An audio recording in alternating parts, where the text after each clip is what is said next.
The idea is just to talk about the market and everything, and yeah.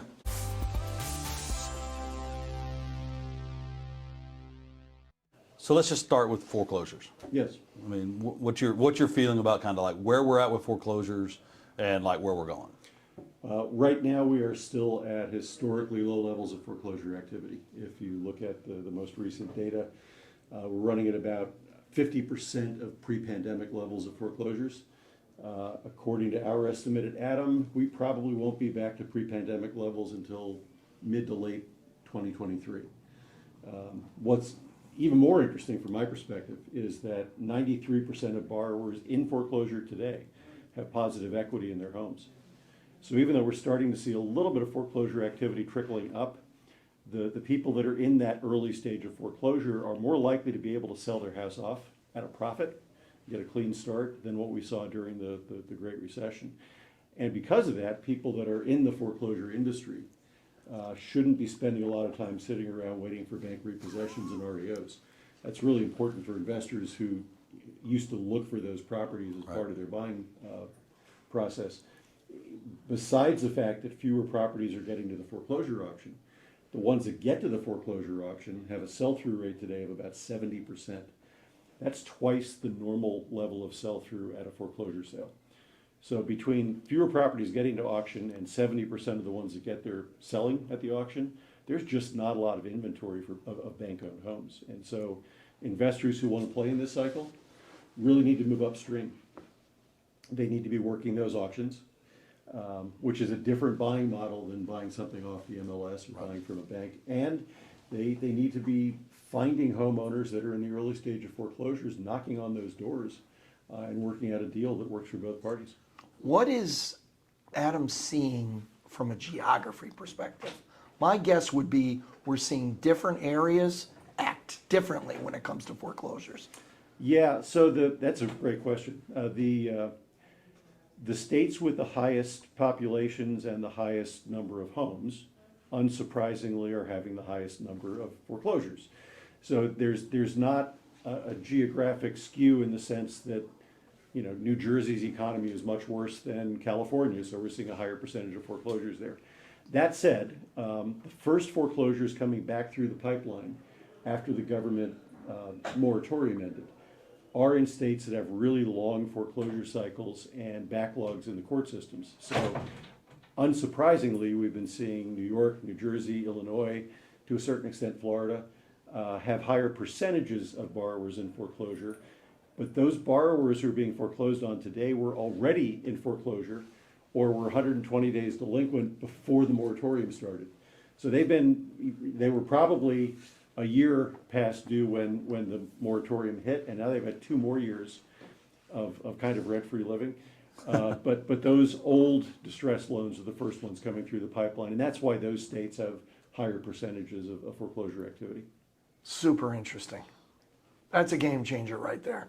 Yeah, and you know, the properties that will go into foreclosure in New York today, and this is something else you have to think about depending on where you're looking to buy properties. The ones that enter foreclosure today in New York probably will be in foreclosure for the next 18 to 24 months before they're through the process. It just takes that long in New York. And you know, we did some research for the Wall Street Journal. They were looking for trends of out-of-state investors, and turned out that Florida was a state that was most favored by out-of-state investors, that they were buying more assets in Florida than any other state. And interestingly, people from New York were the most likely ones to be buying those properties in Florida. So again, same thing holds with Florida foreclosures. It's a judicial process. It's not quite as long as New York's, but you know, property going into foreclosure today, that borrower knows they have time to play with before they have to sell. I've been looking at a lot of inventory lately, and you know, percentages are so misleading, right? Yeah. There's 100% more houses on the market, or longer timeline is like, okay, well, foreclosure activity is up 144% year over year. Yeah, but it's still less than 50% of norm, right? 50%. Yeah, headlines can be deceiving. So I was looking the other day at Redfin, and it looked like there was about 12 weeks of inventory now. Which 12 weeks. 12 weeks, okay. Right? Like in normal is what, I think 6 months. 6 months. Yeah, normally you want, in a balanced housing market, you have about a 6-month supply of homes for sale. And that gives you a balanced buyer-seller kind of equilibrium. One of the reasons this is not 2008 all over again is, and people don't realize this, they just don't remember. Leading up to the crash in 2008, we had peaked at about a 13-month supply of homes. So the market had two times more homes than it could usually eat. Right. And so that overhang happened at exactly the time that 15 million really bad adjustable rate loans came due to reset. Right. That probably never should have been issued. And when they reset and they went from a teaser rate of 2% to the market rate of 6%, the borrowers simply couldn't afford to make the payments. They had to sell their homes. They sold them into a market that was already oversaturated and declining. It became a real race to the bottom. And a lot of those properties went into foreclosure, which made them even less valuable. So it was a nightmare. Today's inventory, we're still actually a little bit below a 3-month supply, despite what Redfin said. So it's like 2.5 to somewhere between 2.5 and 3 months supply. What's interesting is we've seen the inventory numbers tick up a little bit, which is unusual for this time of year. Seasonality usually dictates that supply drops over the winter. But what's really interesting is that as inventory levels have ticked up, new listings have fallen off. So we're not actually seeing more homes come to market. What we're seeing is the homes coming to market taking longer to sell. Right. Even that's misleading, because we're and I'm waiting for the CNBC folks to come up with a big headline that says something like, "Home sales taking 30% longer to sell." Well, yeah, it means we've gone from 3 days to 4 days. Right. So Fair point. So I think we're up to something like 14, 15 days on average to sell a property across the country right now. But historically it's a 30-day cycle, so we're Right. still selling properties pretty quickly. But you got to watch those numbers, because the inventory, if you're looking for a lot of inventory, it's really not there. Yeah, I mean, that's ultimately so much of our opinions are driven by our view of supply and demand, right? I mean, food, water, shelter, right? The 3 things all of us need. And we've done extensive research that suggests that most people still prefer to live indoors. So it's if you look at vacancy rates, both rental property vacancy rates and owner-occupied vacancy rates are near their historic lows. About 1% of owner-occupied properties that would be owner-occupied, are vacant, which is below normal levels. The multifamily market, I don't have numbers on the single-family market specifically, but multifamily, somewhere in the 3 to 4% range, which is on the very, very low end, Right. historically speaking. So there's still pent-up demand. What people also don't realize is we have the largest cohort of young adults, 25 to 34 years old, in the history of the country. They're annoying. I think we should blame them for everything that's going wrong, Right. because they're younger, they're better Stop educated. talking about your son. I am. They're younger, they're better educated, they're better looking. I hate them. Get off my lawn. Get off my Get off my lawn. lawn. But that won't peak in terms of prime or household formation age until 2024. So we're not even through this wave. And a lot of those folks have moved back home with mom and dad again, and will still be forming households as we go forward. So there's a lot of pent-up demand. And a lot of people who would have bought a house today have voted themselves off the island because of the high interest rates. In where I live in Southern California, the average mortgage payment went up 57% from a year ago. Yeah. Because of the doubling of mortgage rates. And you really can't overstate the impact that's had on the housing market in general. So if the Federal Reserve set out to slow down the housing market, they have succeeded beyond their wildest dreams. So now we have a supply crisis with an affordability crisis, Yep. more people forming households, less houses being built, Yep. less houses being put on the market for sale. Yep. Yeah, well, How does that work? that's one of the reasons I am absolutely convinced we will not see a housing market crash from a price perspective. You just have too much demand, not enough supply. And for people who are looking for that, the only way we get that price crash is if everybody who's sitting on a 3.5% mortgage, and keep in mind about 70% of mortgage holders have a mortgage rate of 4% or lower. So are you going to trade that 3.5% mortgage sell your house into a declining market, buy a more expensive house, and get a 7% mortgage? And if you are, I have a bridge I'd like to sell you in Brooklyn. So these people are not, this is what's gonna keep They're existing. trapped. They're not trapped. They're really not trapped. Are you trapped? I can sell my house, go rent a place for more than I'm paying on my mortgage. If that's a trap, sign me up. They're gonna bide their time. They're gonna wait for market conditions to improve because they don't have to sell. The only people that are gonna make that trade are people that have to sell. So solution, we need to build more houses. We do, but the builders got the memo this time. So the problem last time was they kept building after people stopped buying, which is what led to a 13-month supply of homes. So we saw this started in July, by the way. In July of this year, home builders built 18% fewer homes. They started 18% fewer homes than the prior year. They had been going up all year until July, and then it just cratered. The same month, by the way, builders built 18.5% more multifamily properties than they did a year ago. So they got the memo this time. They slowed down the building process because they don't want an oversupply. And you have to keep you know this, Jeff, but you have to keep in mind that new homes are much more sensitive to swings in interest rates than existing homes. I just talked about the owner who has a 3.5% mortgage. They're going to stay put. But if you're Pulte Homes or Toll Brothers or somebody else, you have 4 homes sitting in a development you haven't sold. They're costing you money every month they're sitting there. So are you going to make concessions? Are you going to buy down mortgage rates with points? Are you going to drop the price of your house to get it off your books? Yeah, you'll do that. But they don't want to have so many of these houses out there to make all those concessions on. So they're going to be very careful about how much supply they bring to the market, how quickly. So we're not going to build our way out of this shortage anytime soon. It's going to take a while. So leading up to the change in interest rates this year, where were permits being taken, I would say, in the history, right? Like, so for the last 50 years, Yeah. where were we in the trajectory of building and building up to this interest rate environment? So we were at all-time highs back in the mid-2000s and candidly overbuilt. Sure. And then it crashed. I mean, we had 10 years of underbuilding, which got us to where we are today. In the last year, before the rates went up, we were starting to see housing starts of 1.2 to 1.5 million on an annualized basis, which is kind of where we needed to be to start making up that inventory. We're putting a dent in it at that point. And had we kept up at that rate for the next year or two, it would have started to feel a lot different. Yeah. There are some limitations, though, that the builders can't leap beyond. Available land is not a minor issue that they have to deal with.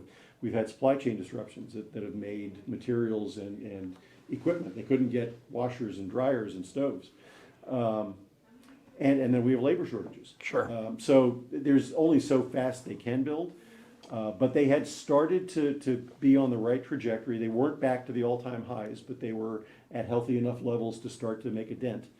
But then people stopped buying and they stopped building. Now what we do have is a backlog of homes that they've started and haven't finished. Okay. And so we're seeing more of these properties come to market. They've taken longer to build. When they do get to market, they sell very quickly because they've been building it for a year and a half instead of their usual 6-month timeline. And so they've had a lot of time to market these properties. So here's a little bit of a geeky question. So homes that have been started that are under construction, Yes. where do those homes show up in data points? They actually do track those, and I get a lot of my data from a website called Calculated Risk that has great charts and graphs. Yeah. But yeah, so the National Association of Home Builders tracks those numbers. The Census Bureau tries to track those numbers. Okay. And they break it into 3 categories. They break it into new homes that have been completed and are available for sale, new homes that are under construction, which in many cases are also available for sale, and then homes that haven't been started but they've been permitted. And we just got through, we're in the midst of getting through a really unusual cycle in the home building market in that we've had the lowest percentage of completed homes available for sale in history, and we've had the highest number of homes not started that are available for sale in history. And it's just, and then there's this big balloon of homes in the middle that are somewhere in the construction process. And the market is very volatile, it's very chaotic right now. We're seeing very high levels of cancellations on contracts. People walking away from earnest money deposits of $5, $10, $20,000 because they now literally can't afford the property because of the interest rates. And the builders would love not to be taking those $20,000 deposits because they'd much rather sell the house. But it's a really, the market's in a state of flux right now because of all these factors. I think I saw a number, and I don't know where I saw it, but it was approaching close to 30% of contracts people were canceling on now. I don't know if that's an accurate number or not. It's not industry-wide. Okay. What we've really seen reported mostly are individual builders. Okay. And there are companies like the industry analysts like Ivy Zelman and John Burns who do track the builders pretty closely. Yeah. And they're coming out with numbers saying that the cancellation rates are getting closer to 20 to 30%, Yeah. Depending on the market, depending on the builder, depending on the price tiers. But the bottom line is you were looking at cancellation rates that are probably 2 to 3 times the normal level. Yeah, that would be the next question. What's normal? And so what I do think we'll see is some adjustments in the industry. So a lot of the cancellations are contracts that were entered into a while ago, and then rates changed and the buyers had to bail. What's going under contract today, we're getting back to more classic cancellation rates because people are coming in understanding what the payment is. They signed the contract in June. Yes, Right. And the other thing that will happen, I believe, and I could be wrong about this, I believe the builders will start building less expensive homes to offset the higher interest rates. So if the new home price at a median basis was $450,000 this year, maybe it's $400,000 next year. It doesn't mean you're getting the same home for $50,000 less. It means they built a $50,000 less home. And I think you're going to see the builders kind of adapt a little bit to not necessarily go down a tier, but to build somewhat less expensive properties within different Well, I price spoke tiers. to one of the large, executive of one of the large public builders. He said, Tim, you notice that's why we don't build 2 stories anymore. Yeah. Because Yeah. this was last year, the supply chain. Yeah. He's like, that's just more brick and wood that we need that we can't get. Like, so and so they're going to build little 1-story houses, right? Smaller, more affordable. Yep. And you mentioned geography. And I think I saw a map of yours recently. What parts of the nation do you feel like still, median-wise, have a little bit of room to go down over the next couple, 6 to 12 months? And in what parts of the nation are you seeing that look pretty stable? So you're making a really good point, Tim. We are going to see a correction. There's no doubt about that. And we're estimating at ATTOM that nationally we'll probably see about a 5% price decline peak to trough this cycle. So whatever the peak was in 2022, by the time we hit the bottom next year, probably about a 5% drop. Fannie Mae's predicting about a 1.5% decline in prices next year. National Association of Realtors, because they're not allowed to give you negative numbers, are saying it'll be flat. I'm just kidding. They do good work there too. But the reality is this will not be a quote unquote national price correction. Right. We're going to see different markets behave differently. California Association of Realtors is predicting about a 10% decline in California home prices, which I think might be reasonable. Particularly coastal California, some of the more expensive markets. I don't think you'll see quite that kind of drop in the central part of the state where prices didn't get crazy as crazy. But there are parts of the Southeast, for example, the Carolinas, Tennessee, Florida, where prices are probably going to continue to go up. They won't go up 20% a year like they were, but if you're talking 2, 3, 4% increases, that might be a realistic way to look at it. And probably the local way to figure out what's going on, besides just looking at sales numbers, is if you're in a market where population is growing and jobs are being created, you can probably expect to see your home prices continue to go up a little bit. Right. If you're in a market like California that lost 100,000 people last year, where people are still leaving because they can work from home and they're moving to a less expensive state where they can actually buy a house, you're likely to see some of those prices come down. And if you're in one of the so-called Zoomtown areas, so we saw markets that you never, people ask me, where are the hot markets because I want to go invest there. And in 2021, I did not have Boise in my office pool. I did not have St. George, Utah in my office pool. Right. As these are the markets you want to go to. Right. But Boise prices went up 45% year over year. And it turns out Boise has a nice little tech center associated with Boise State, or Boise, whatever, I think it's Boise State University there.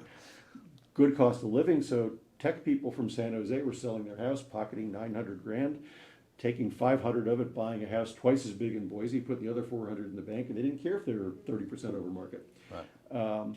Those areas, areas like Phoenix, areas like Las Vegas, where you saw just astronomical price growth, maybe Austin, are markets where we'll probably see prices claw back a bit. But and this, I'll give Lawrence Young, who's the NAR chief economist, credit for this. He made a great point. He said, if you're in Phoenix, in the last few years, your house has gone up in value by 50%. If you have to give back 10%, is it really that bad? It's only bad for the last people at the dance. Well, and you were talking, we started this conversation talking about foreclosures, and if I'm looking at areas of vulnerability, what I look at is the FHA pool, because FHA borrowers typically have less equity because they got a low down payment loan, a lot of them 3.5%.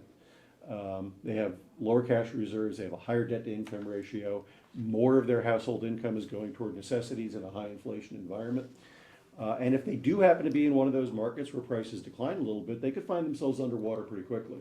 Now, I want to caution people that think, oh, I should just start looking at properties in markets where prices are going down because you're going to have underwater borrowers, and underwater borrower equals foreclosure. No, it doesn't. There are still people underwater from the last cycle, 10 years ago, and they've continued to make their payments over the years because guess what? Cheaper for them to keep paying the mortgage than it is to go rent a place. Right. And so it's a dual trigger event that typically causes a foreclosure. So you're underwater. That's a shame. Historically, home prices have a tendency to go up. So eventually you won't be underwater anymore. But you're going to keep making your payments most of the time unless there's another trigger. Is that a job loss, income loss, unexpected medical bills, death in the family, divorce, something like that will then trigger that foreclosure. And if you're underwater, it's harder to get out of that foreclosure with a soft landing. Right. But again, underwater does not necessarily equal foreclosure. Yeah, and I think you just touched on something which is interesting, which is the incredible rise in salaries that we've seen over the past couple of years, right? I'm not sure how much work you do with that and how that plays into housing and the affordability, right? Like we always think about affordability as the house is worth this, I make this, and it's a short-term look, but the reality is salaries are rising so quickly, and they haven't stopped. Yeah, and don't say that out loud because that Jerome Powell will just raise the Fed funds rate if he hears you talking like that. I always talk about affordability as a three-legged stool. Sure. And home prices is the one leg that people tend to focus on almost obsessively. Yeah. Home prices are ridiculously high, yes, but if you look at where we are inflation-wise, they're not as high as you think they were compared to the last peak. Mortgage rates are the second leg. And as home prices rose this last cycle, those low interest rates offset the rises and made it affordable for people to buy these homes. And then the third leg is what you're talking about, Jeff. It's wages, and wages are still going up about 5%-ish a year. You can't overstate the impact mortgage rates rising have had on affordability. You just can't. According to the folks at Freddie Mac who track mortgage rates better than anyone, we've never had a period in history where rates have doubled in a year until this year. And normally as mortgage rates go up, you see the market adjust. So buyers will look for slightly less expensive homes. They'll look for slightly older homes, maybe a little bit further out from what they wanted to do as a commute. You can't adjust to a doubling. You just can't. I'm going from buying a palace to a shack. It's a big thing for the market to adjust to.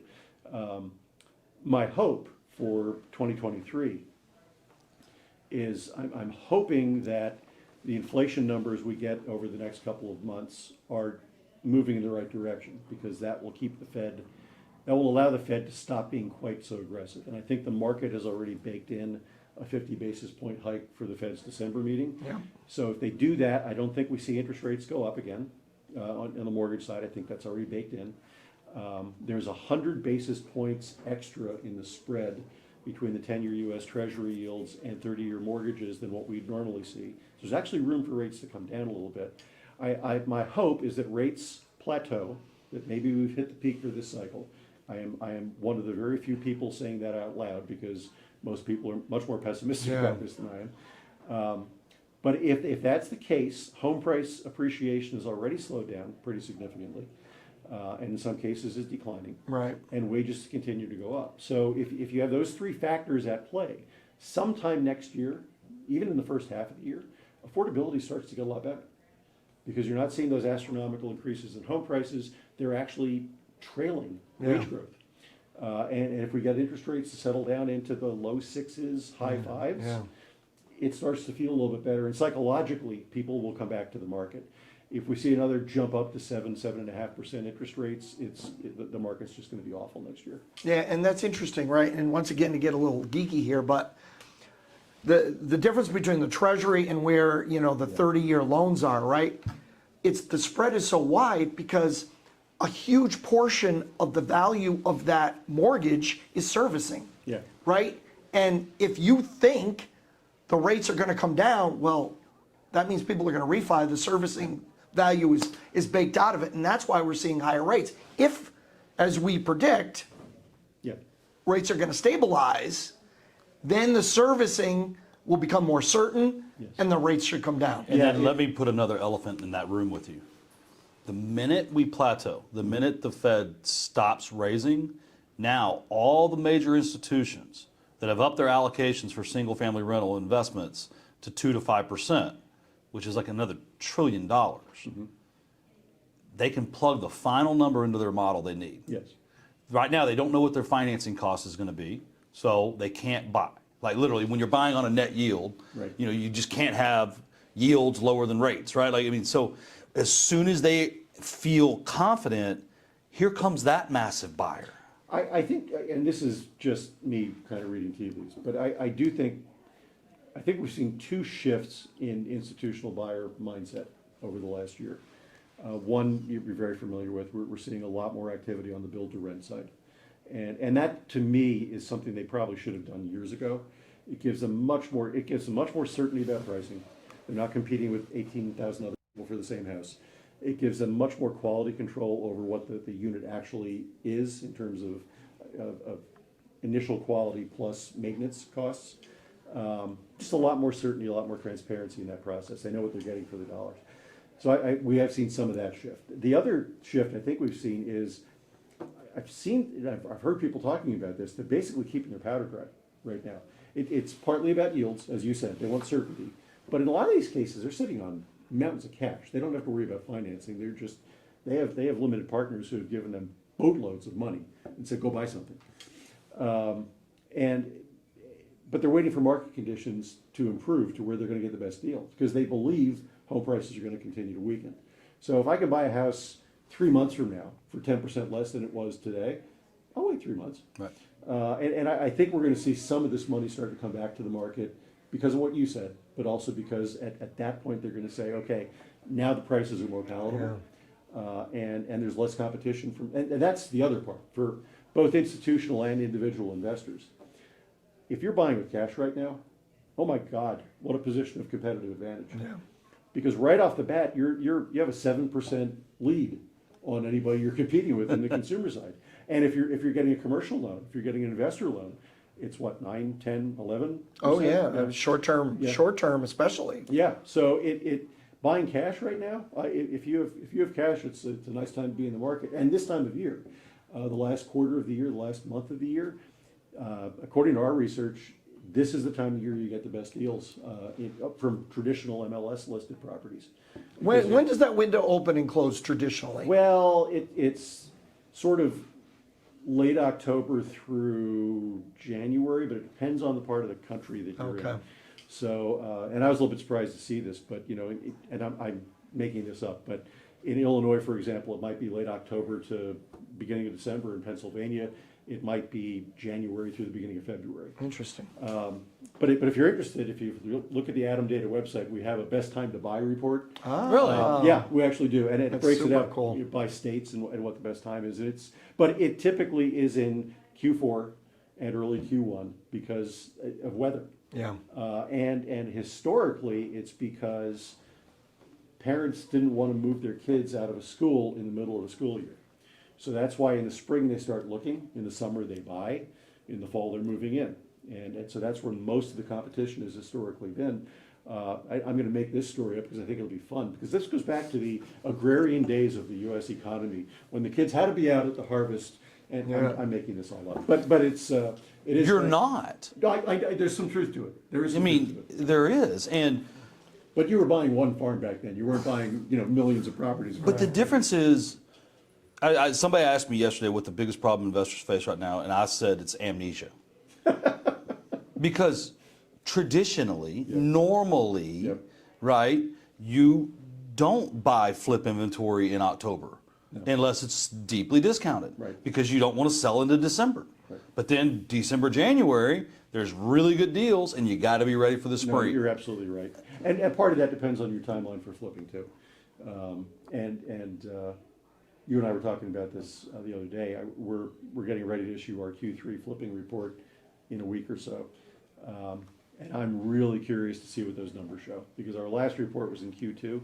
It was the second strongest flipping market on record.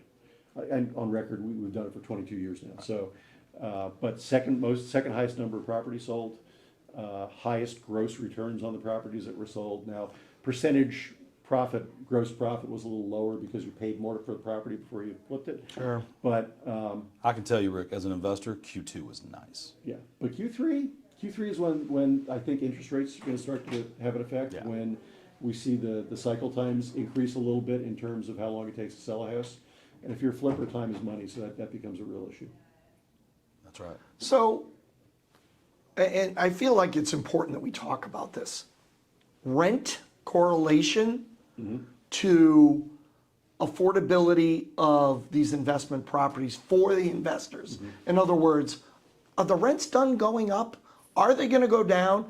As an investor, should I be buying that property at today's value? Do I got to wait for a discount? How is all that going to bake in with rents? And I know you have the answer. No, it's a complicated question. It's a complex model I have to figure out. Have rents stopped going up? No, but they've stopped going up as quickly as they were. In some markets, they actually are coming down, but those are typically markets that are in a little bit of general decline, or maybe have an oversupply of rental units available at a particular point in time. So, the way I look at it is, if you're buying a rental property, you have to have a longer time horizon than if you're a fix and flip investor.